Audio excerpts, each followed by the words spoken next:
Cycles are something common to almost every biological, geological, and chemical process in the universe. And believe it or not, stars are no different. Much like living beings on Earth, save for the fact that the life cycle of stars spans over millions to trillions of years, they are born, live, and die, but not all in the same way. Their life story depends almost entirely on their mass. Small stars can live for trillions of years, while the biggest stars burn very quickly and end more violently. In this video, we'll explore those life cycles, starting with how they show up on the Hertzsprung-Russell diagram. This is the HR diagram. It's a highly fundamental plot in astronomy that graphs stars' luminosity versus their surface temperature to reveal their life stages. Most stars spend most of their lives along the big diagonal called the main sequence, from hot, bright stars at the top left to cool, faint stars at the bottom right. Just as some organisms here on Earth, stars change as they age. They move off the main sequence and towards the larger side of the chart, becoming giants, or they shrink to become dwarfs, and where they fall in this diagram tells us what stage they're in. But why don't we go back to the beginning?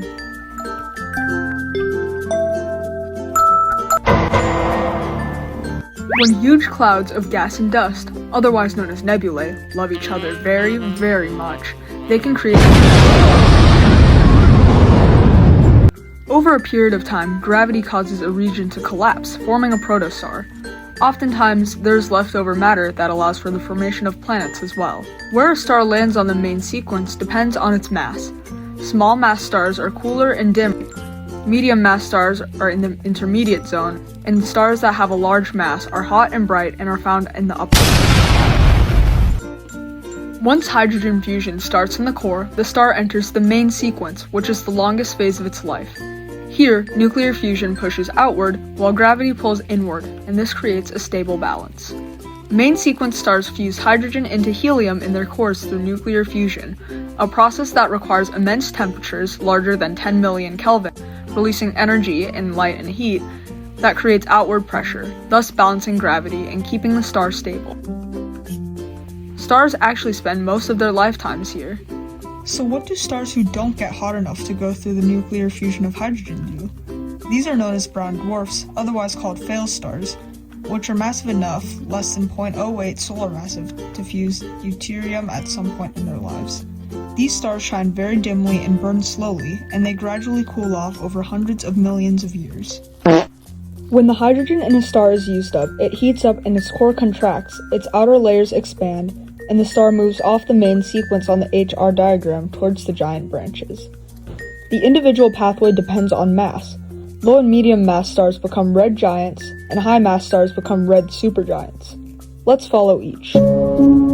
Stars with very low masses, less than about 0.6 or 0.7 solar masses, are called red dwarfs. They are fully convective and burn fuel slowly. They're actually seen as the most mysterious stars in the universe.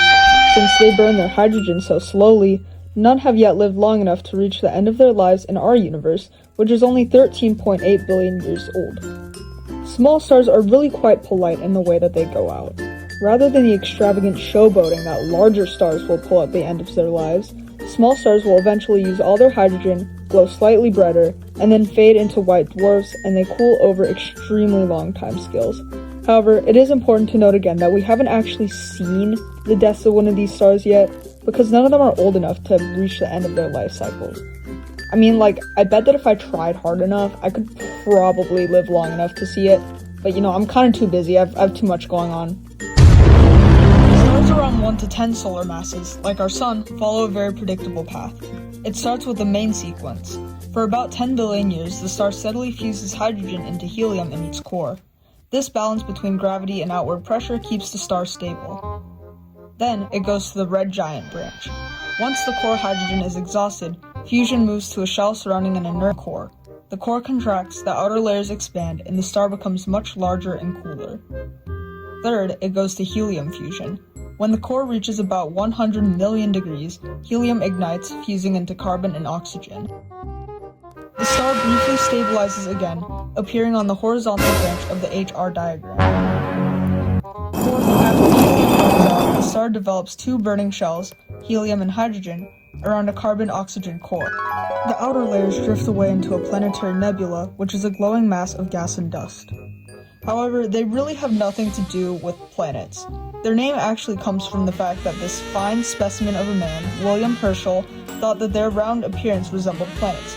The misnomer kind of stuck around because no one really wants to tell such a fetching, handsome man that he's wrong.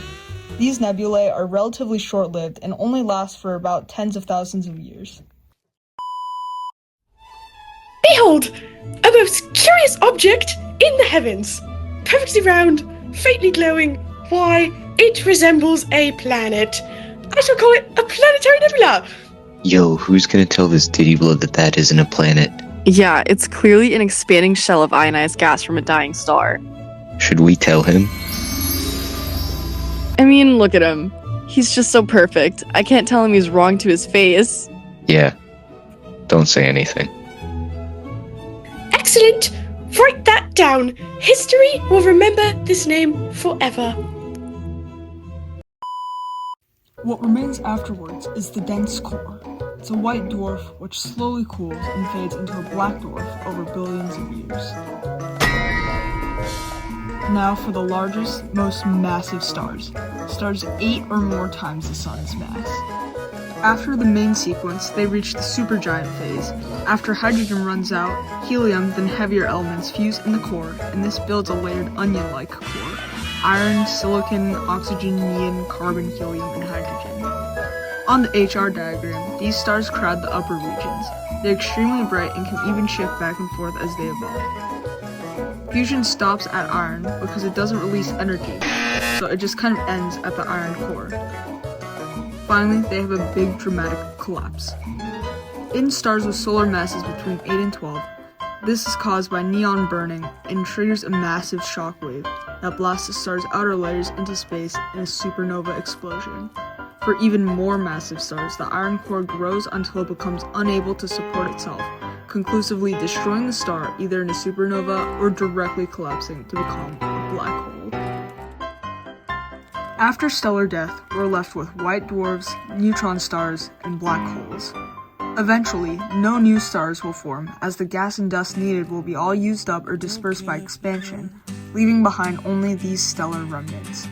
Then, the white dwarfs and neutron stars will cool down and decay, and the black holes will gradually disappear as well, through a process that's called Hawking radiation. This, in a long, long, long time, will leave behind a cold, dark, and actionless universe that has reached maximum entropy. But this process actually shouldn't begin until like 100 trillion years after the universe is born. Every star's life is a journey across the HR diagram. While small stars will fade very quietly, sun-like stars will swell into giants and leave behind nebulae, and even more massive stars will die in big explosions that will leave the galaxy with heavy elements, which can become the building blocks of planets and life later on. So the next time you look up at the night sky, you should remember that if it weren't for William Herschel, and if it weren't for me showing you this literally video right now, you literally probably wouldn't even genuinely know how much you genuinely know right now after watching my video. So like and subscribe.